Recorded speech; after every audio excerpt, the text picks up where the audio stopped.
سلام مهربونا، بیاین با هم دیگه یه غذای خیلی خوشمزه سریع و راحت با بادمجون درست کنیم. اول بادمجونامونو میذاریم حسابی کبابی بشه دو طرفش. گرجه هامونم توی آب جوش میذاریم تا پوستش راحت برگرده. گرجه ها و بادمجونا رو پوست میکنیم و با همدیگه حسابی خوردشون میکنیم.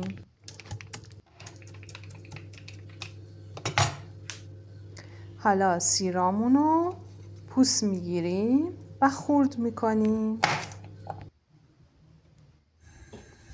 سیرمونو داخل مایتابه که از قبل گذاشتیم یک کوچولو داغ شده روغن میریزیم و یک کوچولو تفش میدیم تا سبک بشه. بعد مواد رو بهش اضافه میکنیم. پس زردچوبمون خیلی کم تفت میدیم و بقیه مواد رو فلفل پاپریکا نمک رو اضافه میکنیم. تخم مرغ رو یه طرفش میشکنیم و هم میزنیم. حالا به موادمون اضافه میکنیم. و اینم یه میرزا قاسمی خیلی خوشمزه. نوش جونتون.